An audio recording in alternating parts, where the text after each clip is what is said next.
Bima Sito Batubara. Saya mulai saja. Assalamualaikum warahmatullahi wabarakatuh. Selamat siang semua, Bapak, Ibu, terus ada di sini mahasiswa. Kelas apa ini ya? Kelas pagi ya? Kelas sore, sesi pertama.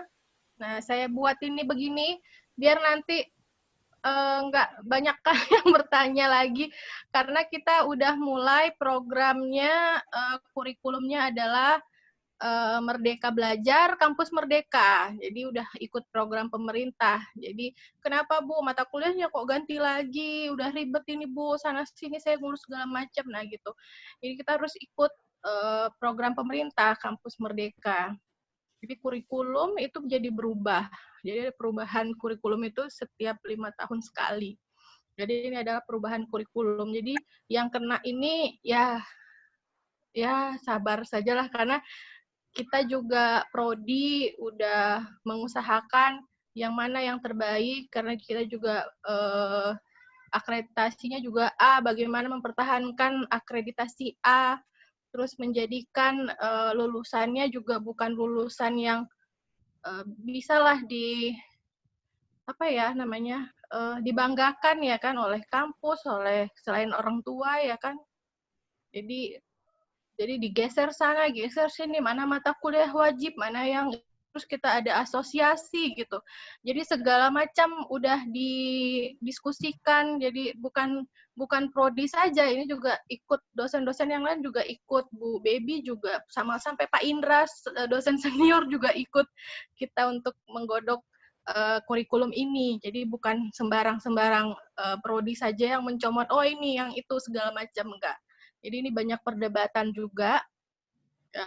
Makanya kenapa muncullah ekivalensi, biar kalian juga mata kuliahnya bisa di apa yang sesuai gitu.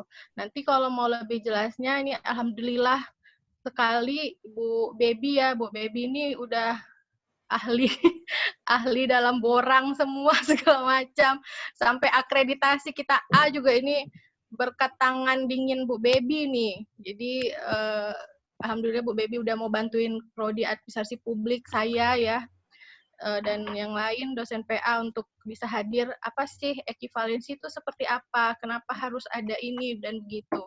Jadi setelah Bu Baby ini kita ada tanya jawab, boleh silahkan. Kepada Bu Baby, Ibu WD1, saya persilakan Bu Baby. Oke, baik. Terima kasih banyak buat Buka Prodi ya, Bu Dina Angelia, yang sudah ini membuat satu forum diskusi mengenai penyusunan KRS mahasiswa ya. Ini untuk semester berapa nih Bu Dina nih?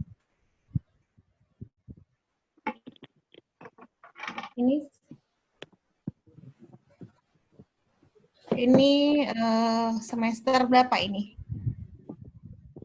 Ini nih. Ada sesinya ya? Ini ada Bu Beb, sebentar. Ini ada kelas Rek B Bu Beb. Kelas Rek B sama kelas sore ya, kelas C. Oke, ya. Baik ya. Ini sebelumnya angkatan 2018 Bu Beb. Oke, yang Rek B-nya 2019. Oke. Bang Sutris boleh jadikan saya co-host supaya bisa menayangkan ekivalensi.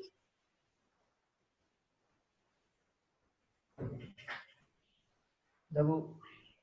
Oke ya, baik. Terima kasih.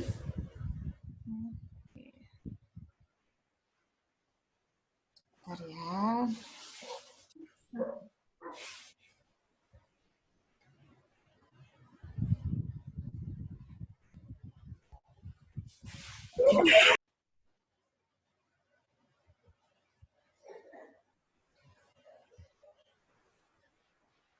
Oke, baik ya.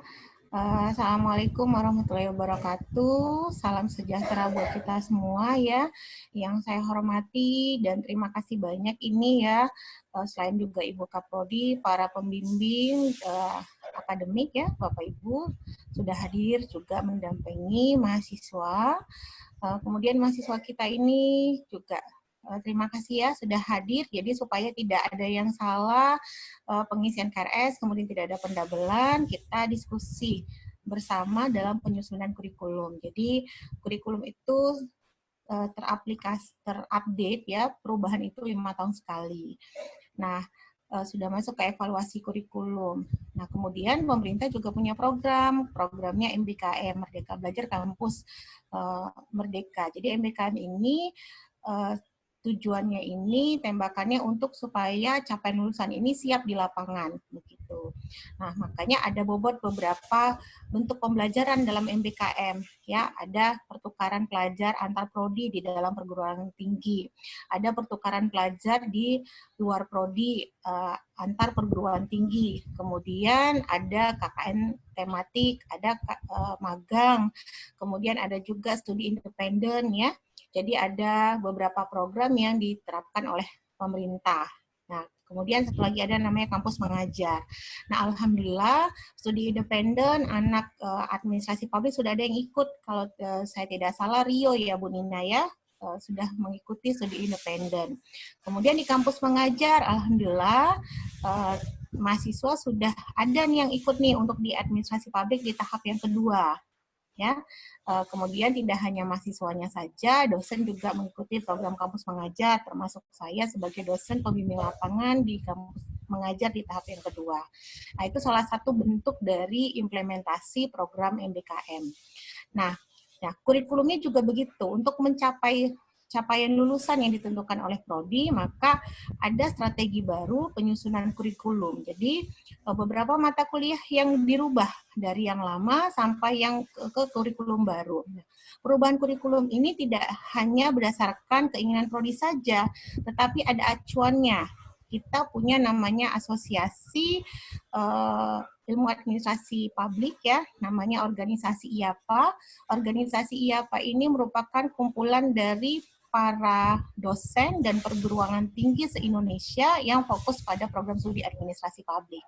Jadi program studi IAPA ini sudah menentukan berdasarkan konsorsium, berdasarkan hasil diskusi keseluruhan program studi administrasi publik yang ada di Indonesia, mata kuliah mana yang kira-kira sesuai dengan perkembangan ilmu pengetahuan dan teknologi, khusus di program studi administrasi publik. Jadi kita sebagai salah satu program studi administrasi publik yang menjadi anggota dari asosiasi IAPA harus mengikuti arahan dari asosiasi IAPA. Gitu. Jadi asosiasi IAPA sudah menentukan mata kuliah apa yang menjadi kewajiban dijalankan oleh mahasiswa dalam kurikulum MBKM. Nah, alhamdulillahnya merupakan salah satu poin terpenting kenapa program studi administrasi publik ini mendapatkan nilai akreditasi A, karena sebenarnya pada kurikulum yang lama kita sudah mengikuti perkembangan ilmu pengetahuan dan teknologi. Nah, itu dia. Jadi, kalaupun ada perubahan, mungkin tidak terlalu banyak. Kalaupun perubahan itu mata kuliah yang memang update. Kemudian mata kuliah yang memang spesifik, yang hanya dimiliki oleh program studi administrasi publik di Universitas Medan Area. Jadi kalau orang mau belajar mengenai kebijakan pemerintah daerah, ya kebijakan politik lokal itu adanya di program studi di administrasi publik. Nah, itulah sekarang gambaran di kurikulum baru kita. Nah, program MBKM ini di kurikulum baru ini tertuang ada pertukaran prodi. Untuk saat ini pertukaran mata kuliah antar prodi di dalam perguruan tinggi. Kemudian nanti di semester 6 dan 7 ada magang selama 6 bulan yang biasanya kita laksanakan itu KKL-nya 1 bulan, tetapi di kurikulum MBKM supaya lebih matang lagi mahasiswa ini untuk bisa turun ke lapangan, maka MBKM-nya itu magang itu selama 6 bulan. Nanti mata kuliahnya akan dikonversi dengan mata kuliah yang ada di semesternya. Kemudian ada namanya KKN tematik. Jadi nanti KKN tematik itu bersifat pengabdian kepada masyarakat. Jadi nanti mahasiswa akan turun ke desa-desa yang sudah melakukan MOA dengan program studi, kemudian melakukan pengabdian kepada masyarakat. Tetapi nanti di transkripnya tidak dibuat magang atau KKN tematik, sertifikatnya dapat. Tetapi nanti mata kuliah yang dikonversikan ke KKN tematik. Jadi contoh ini ya, misalnya di semester 7. Semester 7 ini ada mata kuliah perencanaan dan pembangunan partisipasif. Jadi nanti di semester 7 ini mahasiswa prodi administrasi publik akan melaksanakan KKN tematik. Nah, kalau nanti prodi akan membuat modul yang akan diberikan dengan dosen pembimbing untuk dosen pembimbing dan mitra di mana tempat mahasiswa itu melaksanakan KKN tematik. Jadi kalau nanti nilai hasilnya misalnya A di KKN tematik, otomatis mata kuliah yang dikonversikan ke KKN tematik itu semuanya mendapatkan nilai A. Contoh perencanaan pembangunan, komunikasi, dan advokasi kebijakan, manajemen bencana, pemberdayaan, kebijakan pemerintah daerah, isu gender itu nilainya A. Jadi di transkrip tetap mata kuliah yang muncul. Nah, karena program MBKM ini baru, kemudian perlu ada tahapan untuk bisa mengimplementasikan berbagai bentuk pembelajaran yang ditawarkan oleh pemerintah dalam kurikulum MBKM, maka kesepakatan keseluruhan program studi yang ada di Universitas Medan Area untuk tahap pertama di semester ganjil ini kita menerapkan, mengimplementasikan program studi MBKM ini. Yang pertama adalah pertukaran mahasiswa antar prodi di dalam perguruan tinggi. Berupa apa itu Bu pertukarannya? Berupa mata kuliah pilihan. Jadi ada beberapa program studi itu menawarkan mata kuliah yang bisa menjadi mata kuliah pilihan di program studi yang lain. Tergantung kesepakatan antara program studi satu dengan program studi yang lain. Begitu ya. Kemudian sejauh mana mata kuliah itu memang penting dengan untuk mencapai capaian lulusan yang ada di program studi. Contoh misalnya, nah kalau kita lihat di bawah ya, mata kuliah pilihan semester ganjil. Di sini mata kuliah di luar program studi ada mata kuliah manajemen risiko. Ya, mata kuliah manajemen risiko ini merupakan mata kuliah wajib di program studi manajemen, prodi manajemen. Jadi nanti mahasiswa mengambil mata kuliah ini ya, nanti kuliahnya yang mengajarkan itu adalah dosen manajemen. Kenapa misalnya acuannya prodi mengambil manajemen risiko? Karena konsentrasi di prodi administrasi publik itu ada dua, satu kebijakan publik dan kedua adalah manajemen publik. Jadi untuk memperkuat konsentrasi manajemen publik, maka pertimbangannya mengambil manajemen risiko. Ya, jadi tidak hanya juga acuan IAPA saja membentuk kurikulum baru ini, tetapi berdasarkan hasil dari tracer study. Ya, jadi Prodi, Bu Nina dan tim ini mengumpulkan alumni-alumni, kemudian pengguna lulusan atau user, kira-kira apa ini mata kuliah yang memang penting, yang nantinya bermanfaat untuk alumni bisa turun ke lapangan. Ya, jadi supaya selesai kuliah, kemudian menjadi sarjana, sudah punya bakat, sudah punya bekal untuk bisa turun ke lapangan, begitu ya. Sama nih contohnya, salah satunya nanti kalau sudah melaksanakan magang kan otomatis sudah 6 bulan. 1 bulan saja kalau dilihat dari visit mahasiswa yang turun ke lapangan itu mereka sudah merasa seperti staf yang ada di instansi di mana KKN mereka tugas, apalagi ini 6 bulan. Nanti ada juga sertifikatnya. Ya, mudah-mudahan diharapkan kurikulum MBKM ini mahasiswa yang tamat, alumni ini sudah siap kerja.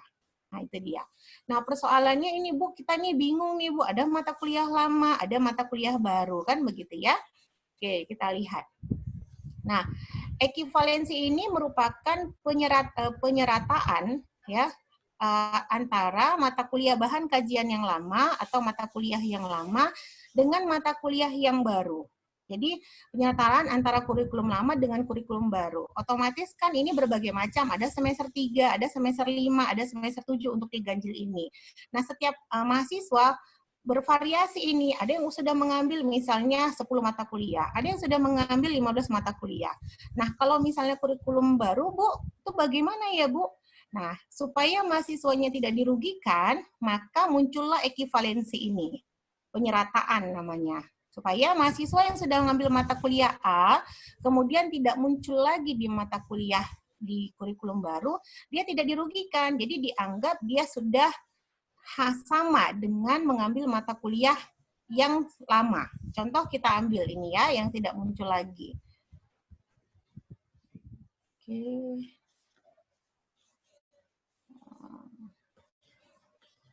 Ini misalnya mata kuliah.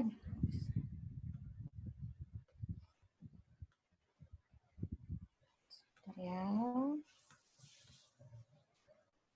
Nah, ini contoh. Misalnya ini mata kuliah KKL, kuliah kerja lapangan. Yang anak semester 6 yang lalu kan mengambil mata kuliah KKL, tetapi KKL ini tidak muncul lagi di mata kuliah kurikulum yang baru. Maka KKL ini dikonversikan dengan mata kuliah perilaku organisasi. Nah, gitu dia ya. Jadi kalau misalnya sudah ngambil KKL di semester 6, berarti di semester 6 mata kuliah yang muncul perilaku organisasi, maka mahasiswa itu sudah dianggap mengambil mata kuliah perilaku organisasi. Nah, nanti di transkripnya juga akan dibuat perilaku organisasi. Jadi jangan diambil lagi mata kuliahnya. Contoh ini ya, karena kita diganjil ya. Karena kita diganjil, kita ambil contoh yang diganjil.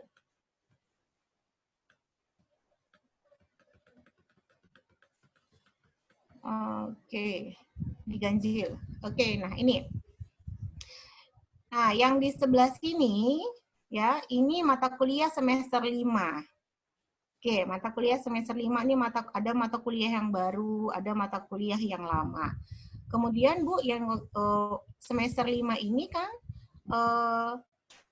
mata kuliah ada yang muncul, ada yang baru, otomatis mata kuliah lama kan dibuang. Nah, supaya tidak dirugikan, kita lihat ini di sebelah kirinya, mata kuliah yang lama. Nah, mata kuliah manajemen sumber daya manusia, ini kan sudah tidak muncul lagi di kurikulum baru. Sementara mahasiswanya sudah mengambil mata kuliah MSDM. Supaya mahasiswa tidak dirugikan karena sudah mengambil, maka yang sudah mengambil mata kuliah manajemen sumber daya manusia, sudah dianggap juga mengambil mata kuliah governance digital dan praktikum governance digital. Nah, dia. Bu, SKS-nya, Bu, berbeda, nggak ada masalah. Gitu ya.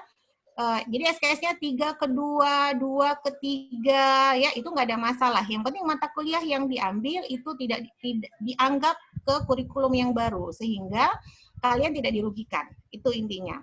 Kemudian kurikulum lama, SKS-nya itu lebih banyak dibandingkan dengan kurikulum baru. Kalau kurikulum lama, SKS-nya ada 148 SKS.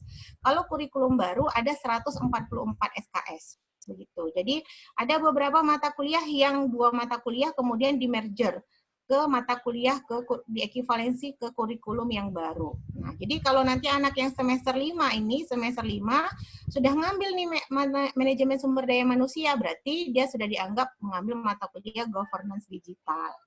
Gitu ya. Nah, kita lihat lagi. Bu, akuntansi keuangan publik. Seingat Ibu, anak semester 3 yang sekarang ingin nanti jadi semester 5, waktu pengambilan ke atas, yang semester ganjil yang lalu, mereka sudah ngambil mata kuliah akuntansi keuangan publik. Kebetulan di sini ada dosen PA-nya dan dosen pengasuhnya Pak Yar Hamdani ya, Pak. Pak Yar Hamdani ini mengajar akuntansi keuangan publik, misalnya. Terus dulu waktu kami semester 3, Bu, sudah pernah ngambil akuntansi keuangan publik. Nah, maka di semester 5, yang sekarang semester 5, sudah dianggap mengambil mata kuliah administrasi dan kebijakan perpajakan. Jadi nggak usah diprogram lagi administrasi dan kebijakan perpajakan. Nah, otomatis, Bu, yang harusnya kami ngambil 20 SKS, kan sudah berkurang nih, Bu, mata kuliahnya. Nah, gimana? Jangan sampai misalnya sisanya 16, kemudian 16 saja diambil. Nah, kalau memang sudah mata kuliah di semester 5 kira-kira sudah semua diambil, kemudian sudah ada mata kuliah yang terekivalensi, maka ambil mata kuliah yang di atas, di semester 7. Nah, kalau memang mata kuliah di semester 7 misalnya memang sudah ada yang pernah diambil, SKS-nya berlebih, tapi ada mata kuliah yang di semester bawah, yang muncul mata kuliah baru yang memang tidak ada mata kuliah diekuivalensikan. Nah, maka diambillah mata kuliah yang ada di bawah. Jadi nggak ada masalah. Kalau memang di semester 5 ada mata kuliah di semester 3 belum diambil, boleh ngambil ke bawah. Atau memang di semester 5 SKS-nya misalnya hanya 16, kemudian lebih SKS-nya boleh ngambil mata kuliah di atas. Dengan catatan dilihat dulu ekuivalensinya yang sebelah kiri ini. Kira-kira mata kuliah yang lama udah saya ambil belum? Nah, kalau memang mata kuliahnya belum diambil, berarti wajib diambil mata kuliahnya di kurikulum baru. Tapi kalau memang dia sudah ngambil misalnya mata kuliah MSDM, yang ngapain lagi yang ngambil mata kuliah governance digital? Nah, gitu dia. Ini bisa jadi Bu Nina nggak ada mahasiswanya ini, sedikit ini ya Bu Nina. Karena sedang ngambil mata kuliah manajemen sumber daya manusia. Itu dia. Ya, padahal Bu Nina ini sudah merancang praktikum governance digital yang begitu begitu kompleks lah, begitu sempurna gitu. Mungkin nanti akan disempurnakan di semester ganjil berikutnya. Ya, karena ini memang luar biasa ini program studi ini ya. Pekerjaannya banyak sekali untuk memang menyusun kurikulum yang baru, karena harus tepat dia kurikulum yang baru. Karena kalau tidak tepat kurikulum baru ini nanti efeknya juga pada masa akreditasi di tahun 2023 akan dilihat lagi dengan ditinjau lagi oleh asesor apakah ini memang sesuai dengan perkembangan ilmu pengetahuan dan teknologi. Ya, apalagi memang asesor untuk program studi administrasi publik yang memberikan penilaian akreditasi per 5 tahun sekali itu juga merupakan pembina dari Asosiasi Administrasi Publik, Asosiasi IAPA. Sehingga maka kita harus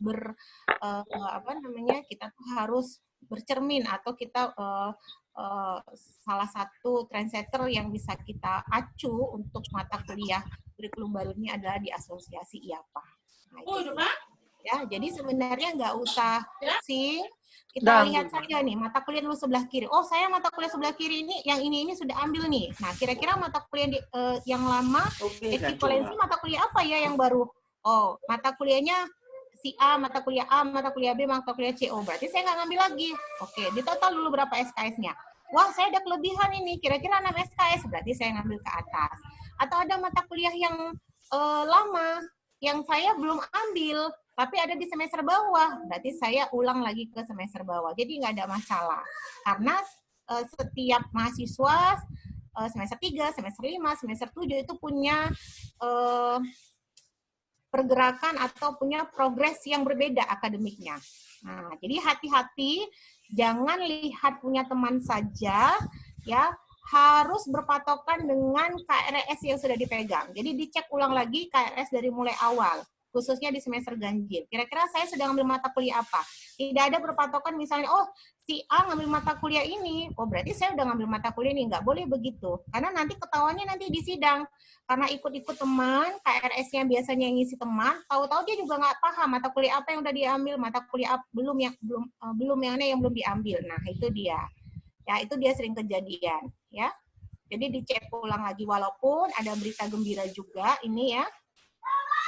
Nah, mata kuliah yang kalau dulu namanya semester pendek, mata kuliah yang sudah diprogram tapi nilainya jelek itulah yang boleh di SP. Tapi untuk di semester tahun ajaran baru ini, ya walaupun memang SK rektornya belum dikeluarkan, tapi berdasarkan kesepakatan hasil rapat dengan rektorat, mata kuliah yang belum diprogram itu juga bisa diikutkan dalam semester pendek. Nah, gitu dia ya. Jadi kan kadang ada nih misalnya waktu naik berkas sidang baru sadar, tahu-tahu ada mata kuliah yang belum diambil di semester genap. Nah, itu gimana kalau ketemu lagi di semester genap di tahun depan? Kan nggak mungkin. Nah, ikutlah SP di semester genap akhir di tahun ajaran yang sudah berjalan. Nah, itu dia. Ya, oke. Jadi sebenarnya nggak susah melihat ekuivalensi ini. Yang penting teliti saja. Kemudian jangan menyerahkan ke orang lain, ya. Karena kita yang belajar, kita yang menjadi mahasiswa, kita juga mendapatkan gelar sarjananya masing-masing, jadi kerjakanlah sendiri. Gitu. ya, jangan titip-titip ke kawan. Wah, tolonglah diisikan KRS saya. Nah, jangan begitu. Jadi kita yang bertanggung jawab dengan diri kita sendiri. Nah, mata kuliah apa yang sudah kita ambil? Sejauh mana progres akademik kita? Nah, gitu ya. Oke, mungkin itu saja Bu Nina yang bisa saya sampaikan. Kira-kira boleh nanti kita diskusi atau ada yang Bu Nina tambahkan. Ya, itu saja yang bisa saya sampaikan. Terima kasih banyak kesempatan yang diberikan kepada saya. Saya kembalikan kepada Ketua Program Studi. Terima kasih Bu Nina. Baik, terima kasih Bu Baby. Waalaikumsalam warahmatullahi wabarakatuh.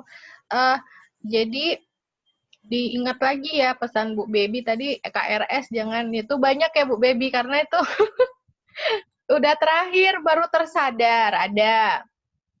Oh iya ya, saya ketinggalan mata kuliah ini, karena ini benar-benar harus dilihat teliti, benar-benar yang tahu, karena kita daring ya, jadi ngecek sendirilah. Kalau kita nggak COVID, nggak apa, itu bisa. Nanti dibantu sama dosennya, dicari satu-satu, benar-benar diiniin. Kalau bisa tuh sampai 5 kali lah ngulang untuk ngecek lagi. Oh ya, sudah semua. Ingat yang semester 7 ya, ini udah mau mendekati skripsi. Jangan gara-gara itu terus nanti yang pusing prodinya. Karena kami semua dosen, prodi pasti tujuannya mau bantu mahasiswanya gitu. Terus Ibu WD1, WD3, dekan semuanya fungsionaris itu bantuin mahasiswanya. Jadi kalau udah kayak gitu ya kelalaian dari mahasiswanya sendiri. Terus kita juga ada AOC ya Bu Beb, sekarang udah mulai ngisi KRS-nya AOC. Kalau dulu masih nulis. Nah, ingat waktu-waktunya, jangan sampai terlambat untuk mengisi KRS karena tidak ada lagi buka-buka portal, itu udah agak susah itu permasalahannya yang seperti itu, sama kayak nilai lah.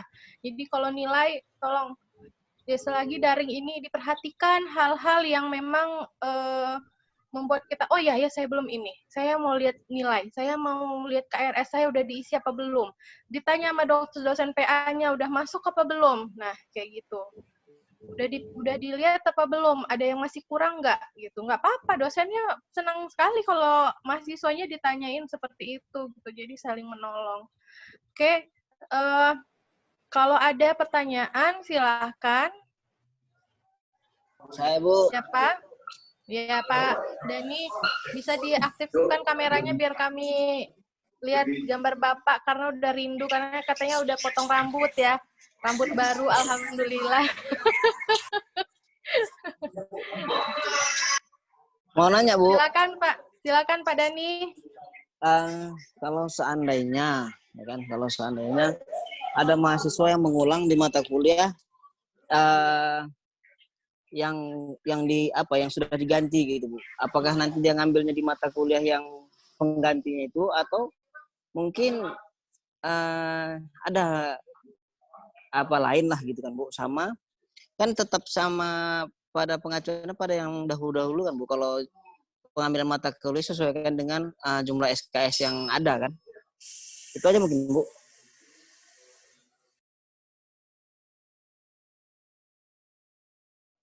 Jadi mahasiswanya belum ngambil mata kuliah gitu Pak Dani? Misalnya mengulang gitu Bu, mengulang dia, misalnya nilainya nggak keluar ataupun bahkan nilainya ya jelek mungkin kan, dia mau mengulang gitu Bu, di semester 3 kan, yang semester 3 dia mau mengulang di semester 5 begitu Bu.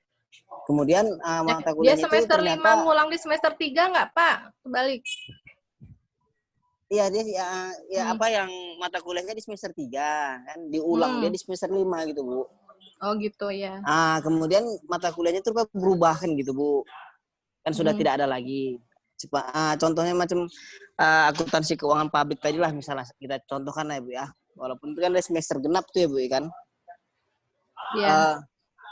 Misalnya contoh seperti itulah kira-kira Bu. Apakah dia mengambil administrasi perpajakan atau ada yang lain gitu Bu?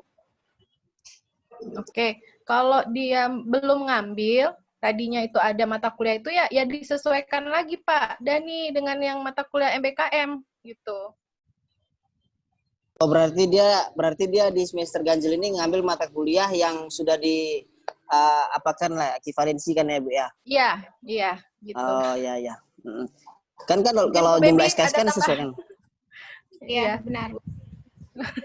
Jadi patokannya gini, Pak Dani, kalau memang dia mau ngulang atau dia memang belum ngambil, patokannya itu aja, dilihat di kurikulum baru, mata kuliah yang diekuivalensikan dengan kurikulum lama yang dia belum ambil atau dia ngulang, ya itulah berarti diambilnya, kan gitu ya.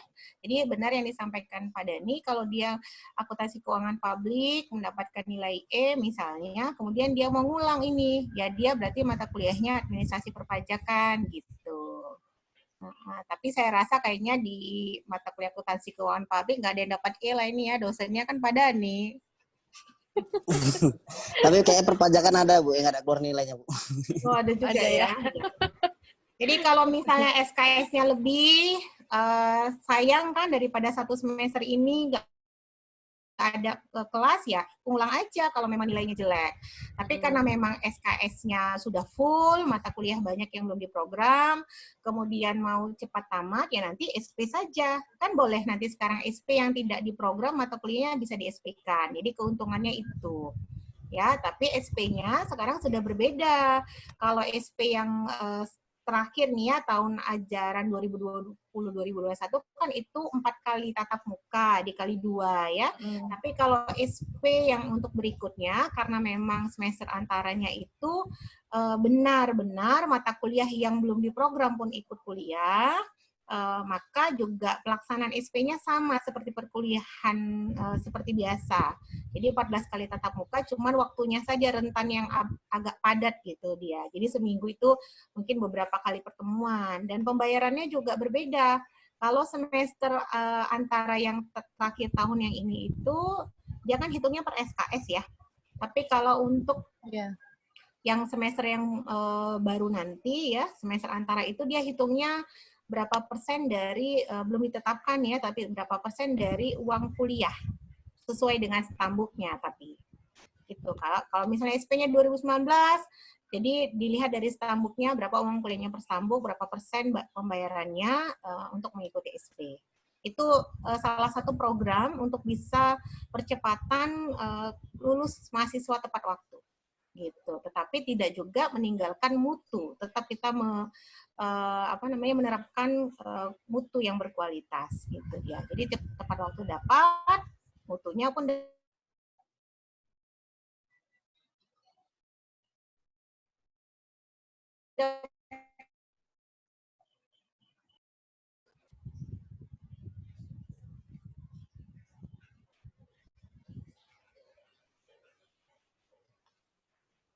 Oke, mungkin itu saja yang bisa saya tambahkan, Bu Nina.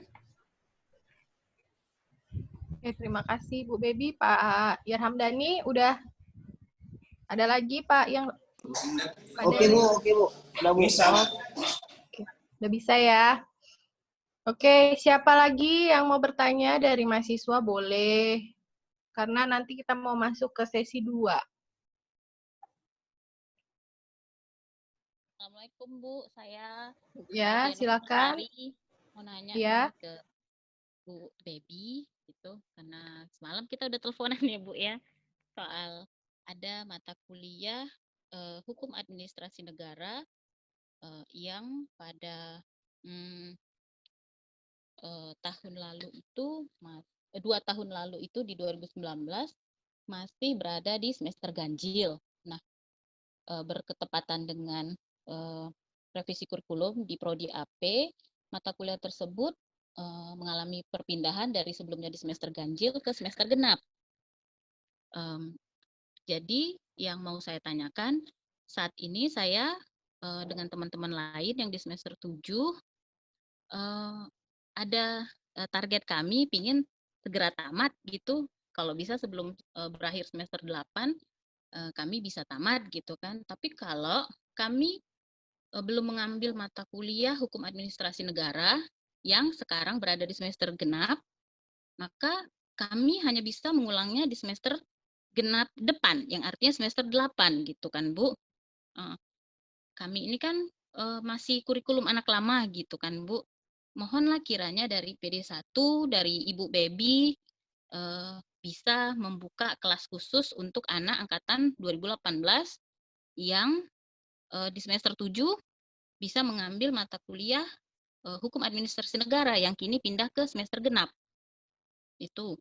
Satu lagi ada pertanyaan saya, berhubungan dengan ekivalensi ini, saya meminta bantuan dari fakultas, kiranya ada tim dari fakultas atau pimpinan dari fakultas yang bisa menerbitkan transkrip sementara yang sah perihal nilai yang dari mata kuliah sebelumnya dikonversi ke mata kuliah baru gitu kan Bu. Jadi di kemudian hari kami tidak mengalami bingung gitu Bu. Nah, itu aja sih Bu. Makasih sebelumnya ya Bu. Assalamualaikum warahmatullahi wabarakatuh. Waalaikumsalam warahmatullahi wabarakatuh. Bu Baby bisa langsung saja Bu Baby. Bu Baby kayaknya ini ya.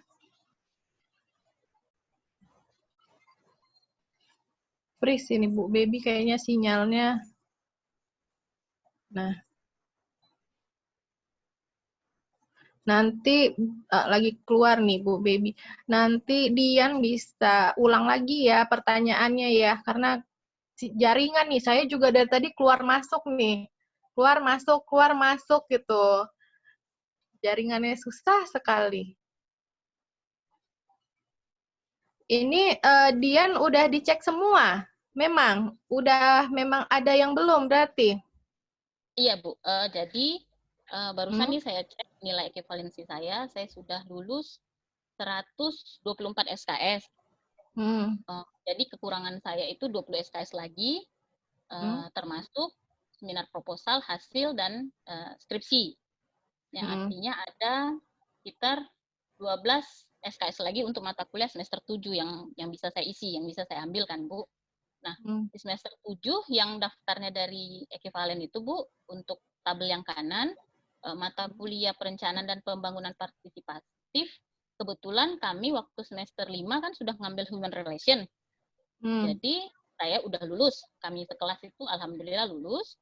Terus berikutnya komunikasi dan advokasi kebijakan itu kami juga di semester 6 lalu sudah mengambil mata kuliah komunikasi organisasi, di semester 5 lalu. Nah, jadi sudah lulus juga kan Bu. Tinggal manajemen bencana, pemberdayaan sosial, kebijakan pemerintahan daerah dengan isu gender dalam administrasi publik itu sekitar 12 mata kuliah 12 SKS dengan si hukum administrasi negara tadi Bu yang harusnya bisa kami ambil di semester 7 ini gitu Bu.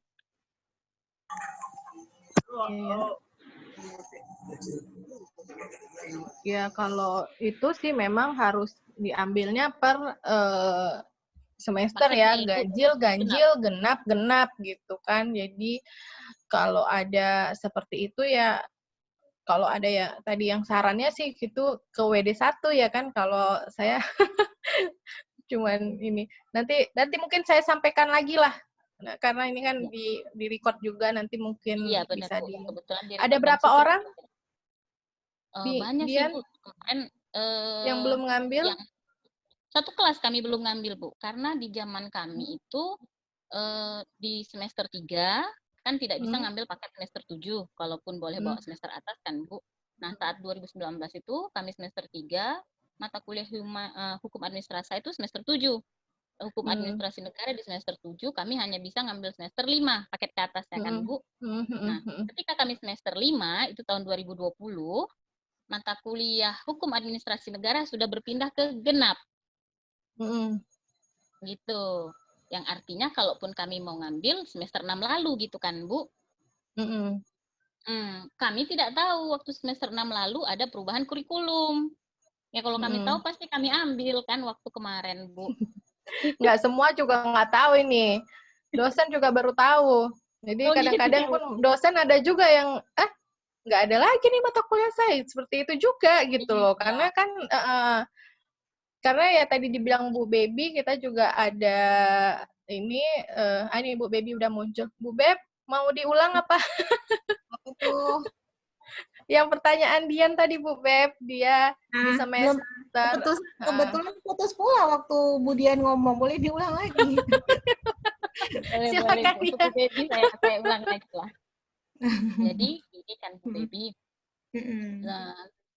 di kurikulum kami, anak angkatan 2018 kelas sore, mata kuliah hukum administrasi negara itu berada di semester 7.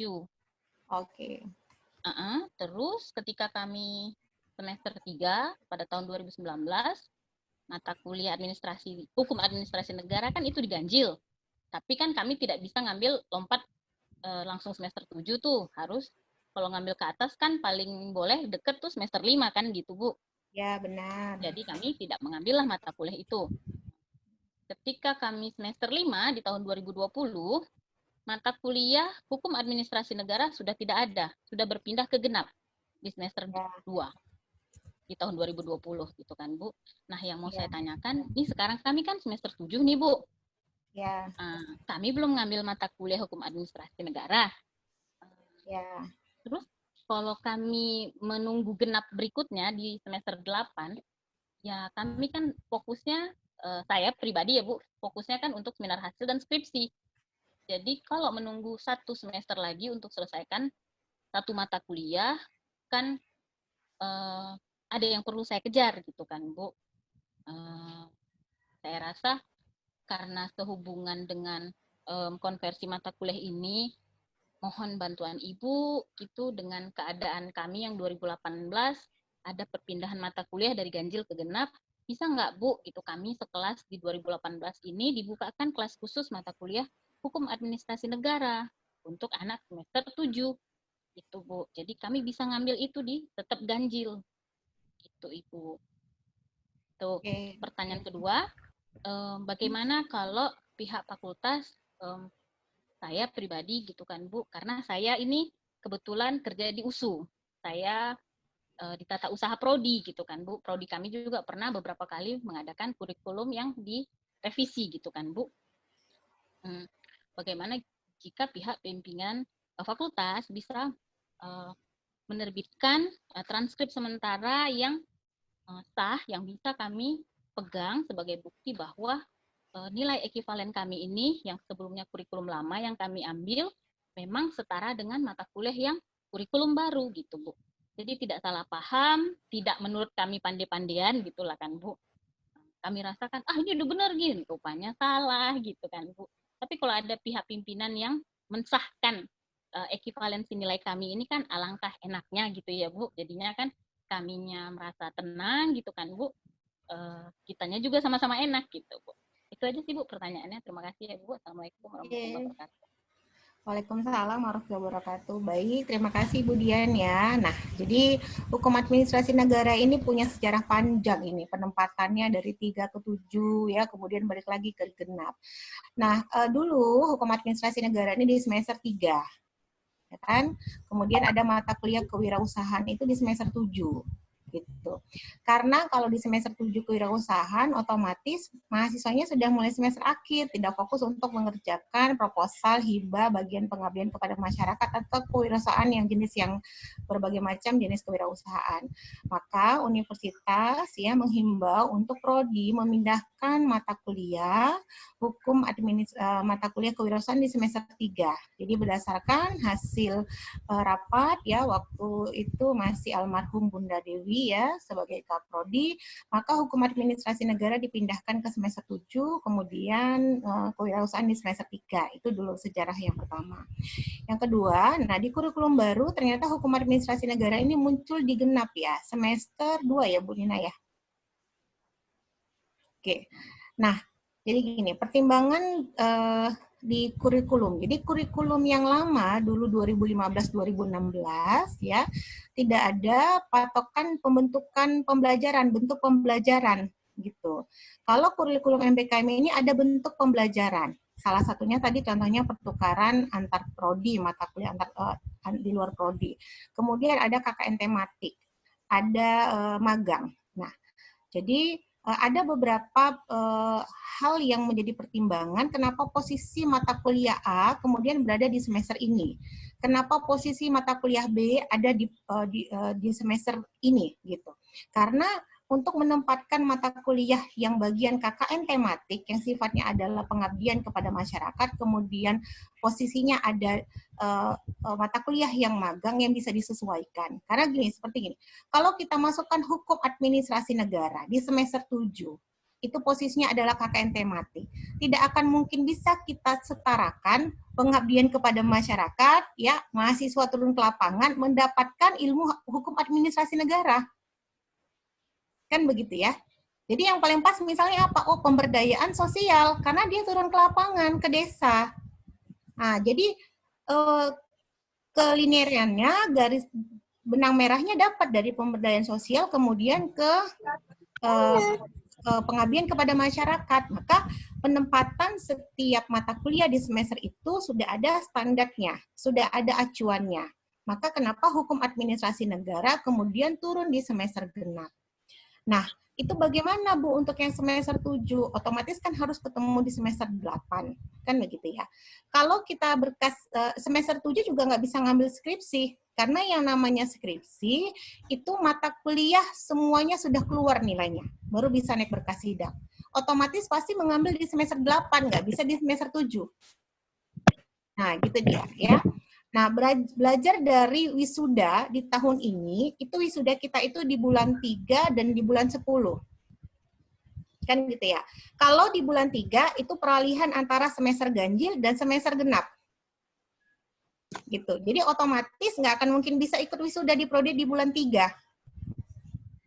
Ya, karena itu masih semester 7, antara semester 7 ke semester 8, belum sidang ini. Kan gitu. Jadi yang sidangnya pun bulan 4, bulan 5, tetap wisudanya di bulan 10 ini. Maka mahasiswa yang wisuda ini sudah 700 orang ini. Nah, jadi sebenarnya sama aja.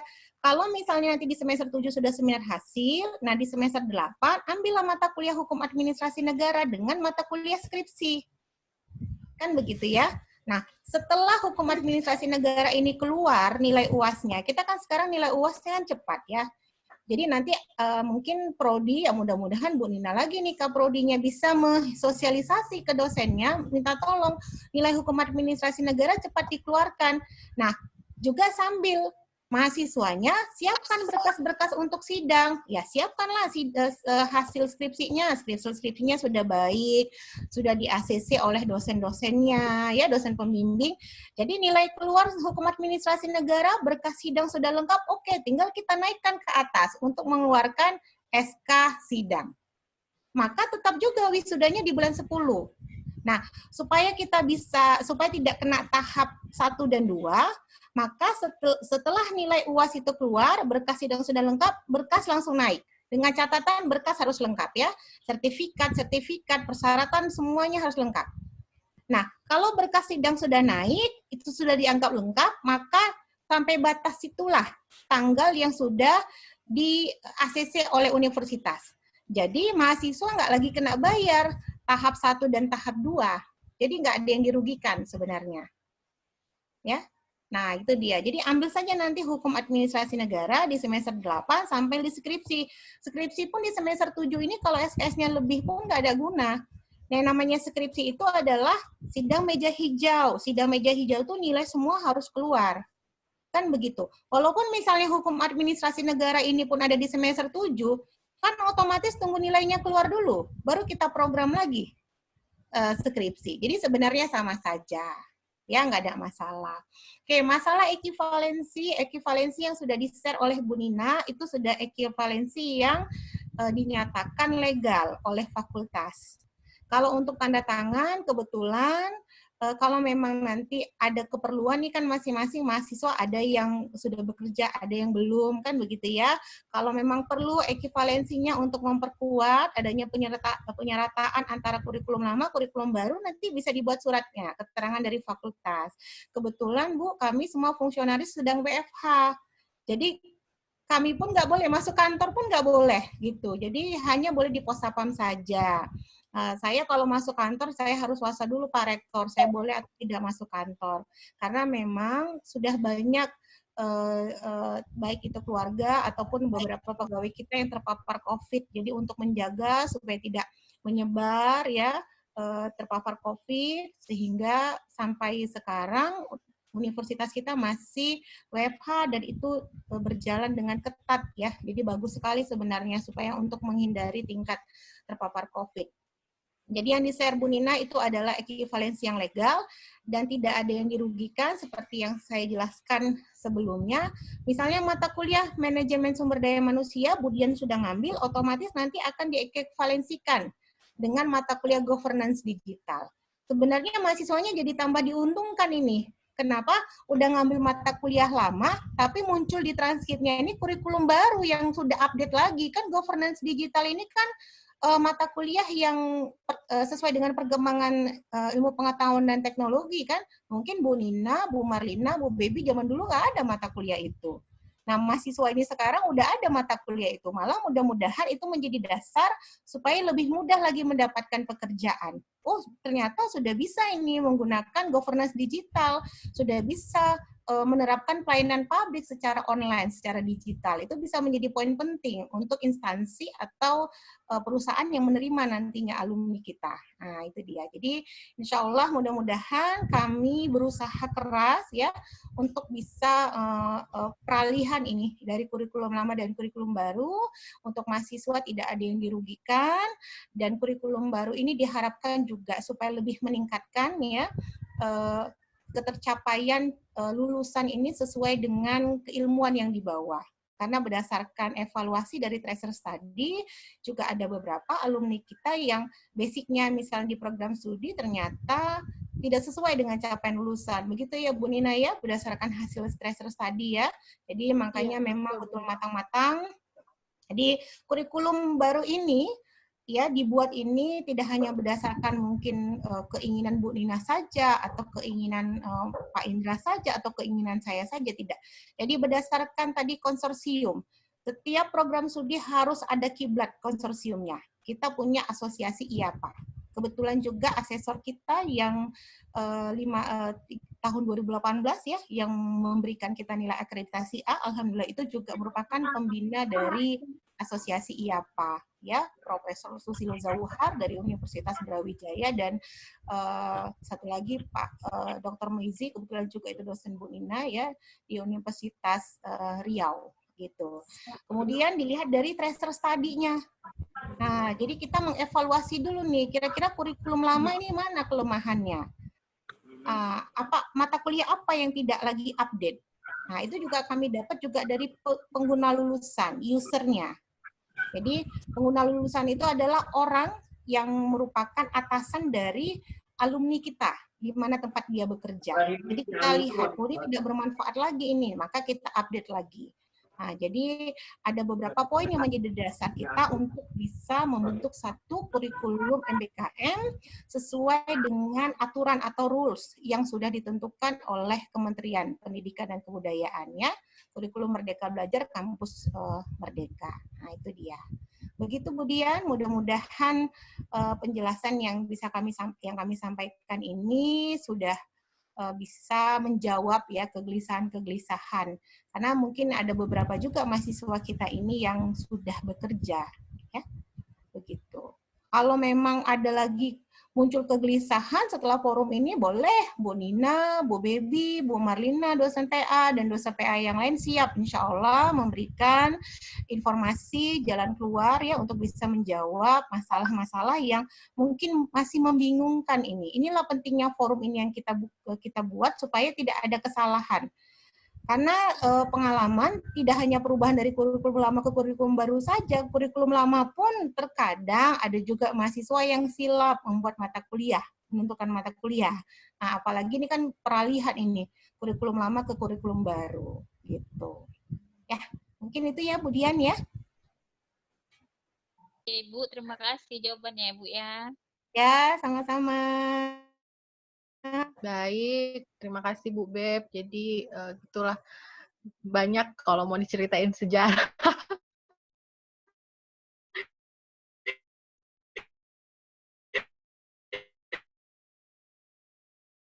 Terus kegiatan apa sih yang waktu kami sana?